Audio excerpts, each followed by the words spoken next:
ನಾನು ರಾನಿ ಸಿನಿಮಾ ನೋಡ್ಕೊಂಡ್ಬಂದೆ. ಒಂದು ಮಾತು ಹೇಳ್ತೀನಿ, ಸಿನಿಮಾ ಆಲ್ರೆಡಿ ಗೆದ್ದಿದೆ, ದೊಡ್ಡ ಮಟ್ಟಕ್ಕೆ ಗೆಲ್ಲಿ ಅಂತ ಬಯಸ್ತೀನಿ.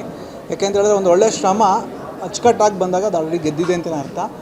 ಮೊದಲನೇದಾಗಿ ನಾನು ಕಾಂಗ್ರ್ಯಾಚುಲೇಷನ್ ಹೇಳಿದ್ದು ನನ್ನ 15 ವರ್ಷದ ಗೆಳೆಯ ರಾಘುಗೆ ಹೇಳ್ತೀನಿ. ಸ್ಟಿಲ್ ಫೋಟೋಗ್ರಾಫರ್ ಆಗಿ ಇಲ್ಲಿ ತನಕ ಒಂದು ಗ್ರೇಡಿಂಗ್ ಆಗ್ಬೋದು, ಶಾರ್ಟ್ ಕಂಪೋಸಿಂಗ್ ಆಗ್ಬೋದು, ಒಂದು ಔಟ್ ಆಫ್ ಫೋಕಸ್ ಶಾರ್ಟ್ಸ್ಗಳಿಲ್ಲ. ಅಷ್ಟು ಚೆನ್ನಾಗಿ ಒಂದು ಸಿನಿಮಾಟೋಗ್ರಫಿಕ್ ಸೂಪರ್ ಆಗಿದೆ. ನೆಕ್ಸ್ಟ್ ನಾನು ಹೇಳೋದು ಪ್ರೊಡಕ್ಷನ್ ಹೌಸ್.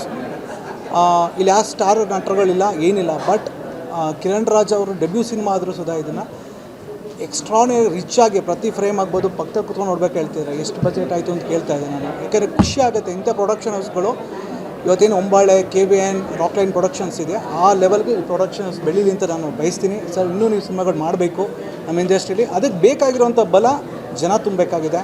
ಈ ಸಿನಿಮಾ ಏನು ಗೆದ್ದಿದೆ ದೊಡ್ಡ ಮಟ್ಟಕ್ಕೆ ಗೆಲ್ಲಬೇಕಾಗಿದೆ. 2ನೇ ವಾರ ನಾಳೆಯಿಂದ ಸ್ಟಾರ್ಟ್ ಆಗ್ತಾಯಿದೆ. ಅದಕ್ಕೆ ಬಲ ನೀವು ಕೊಡಬೇಕಾಗುತ್ತೆ.